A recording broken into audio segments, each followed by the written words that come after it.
introduction to the chapter on teamwork tells the inspiring story of Jim and Elisabeth Elliot, whose lives in many ways exemplify a commitment to teamwork. First in Jim's collaboration with Nate Saint, Ed McCauley, Peter Fleming, and Roger Youderian to reach the Rwani people.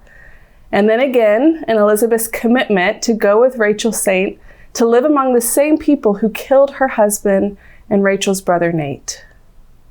But what wasn't discussed in the introduction were the challenges Elisabeth and Rachel faced in their partnership.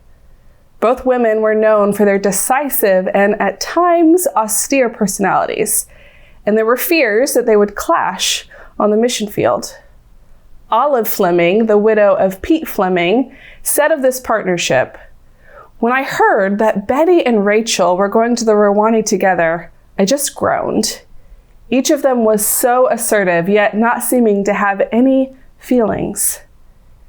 In the end, Olive's fears were well-founded. Over the 2 years they lived together, their personalities and ministry philosophies clashed, making living together and collaborating in ministry difficult.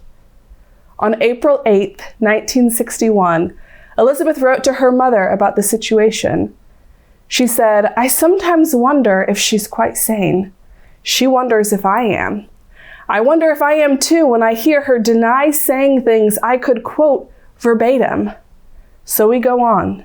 Two women shut up together at the end of the world, both convinced God brought us here, both convinced we have nothing to confess, both feeling the situation hopeless. Oh, wretched woman that I am. Is it possible for two who love him to be at odds and be right? On November 6th, 1961, just 7 months after writing her mother that letter, Elisabeth decided a partnership with Rachel was impossible, and she left the Rwani in Ecuador for good. Have you ever been here before?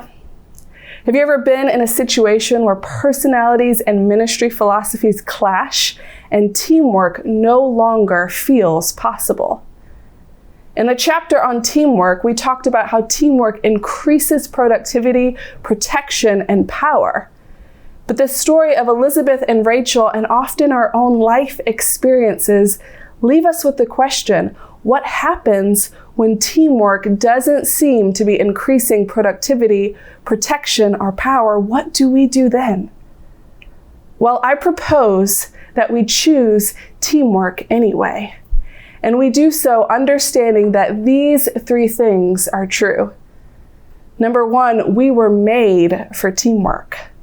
From the outset, we see that God's design for humanity involved teamwork. In Genesis 1:27, it says, "So God created man in his own image. In the image of God, he created him. Male and female, he created them." Made in the image of God, male and female, meant to work together in partnership. And again, in Genesis 2:18, "Then the Lord God said, 'It is not good that the man should be alone. I will make him a helper fit for him.'" The benefits of teamwork, the increase of productivity, protection, and power exist because it is how God made us to function, and we are our best when we work together in unity with others. We were made for teamwork, but there has been disruption to God's good plan, and that leads me to point number 2. Sin makes teamwork hard. After Adam and Eve rebel against God, God tells Adam, "I will put enmity between you and the woman." Genesis 3-11 then tells the downward spiraling story of sin's effects on God's good creation, crescendoing with the disastrous events of the Tower of Babel. Sin has distorted God's design for humanity, and working together is now a difficult endeavor. We have different philosophies and workflows. Petty jealousies grow between us. Personalities clash. Miscommunication abounds. We assume the worst of one another, and our pride and ego keep us from acknowledging our own part in the conflict and responding in humility. Does this sound familiar to you? While the benefits of teamwork still exist, our sin often sabotages our efforts to work together in unity with others. So what should we do? Should we take a pragmatic approach and give up on God's design altogether? Thankfully, there is one more truth that helps inform how we answer this question. And that is point number 3. God is sanctifying us through teamwork. It says in Proverbs 27:17, iron sharpens iron, and one man sharpens another.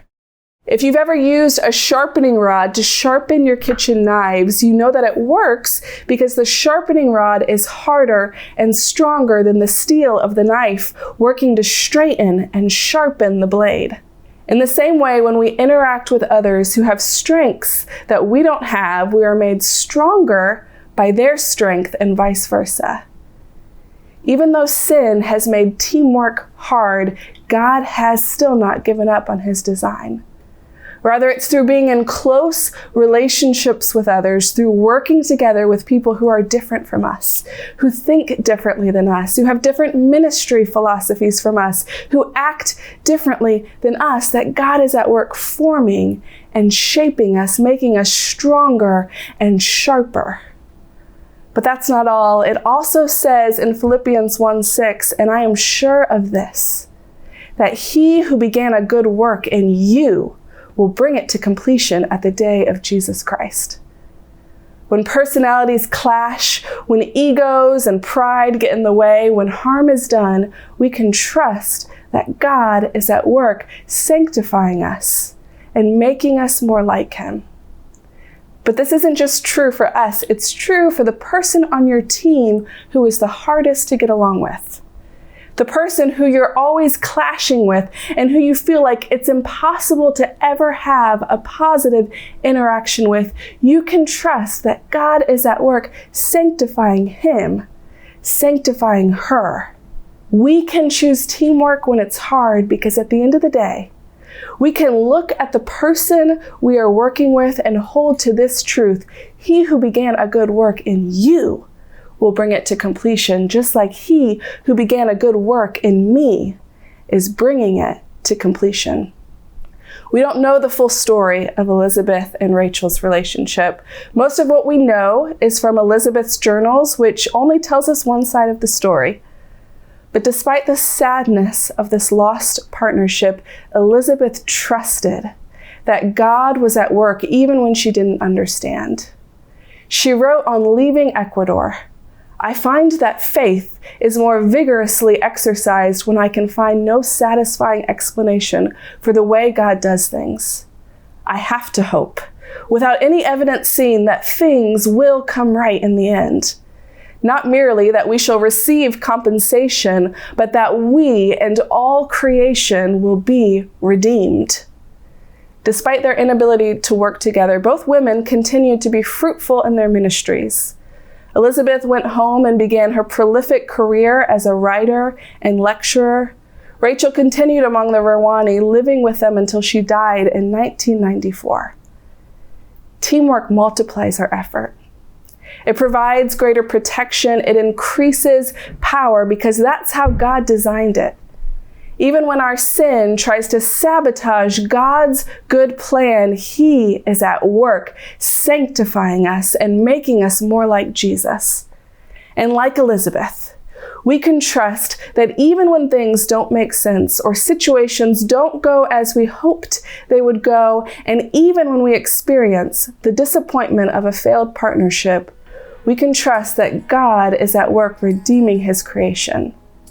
And because we can trust him, we can continue to trust his design and choose teamwork.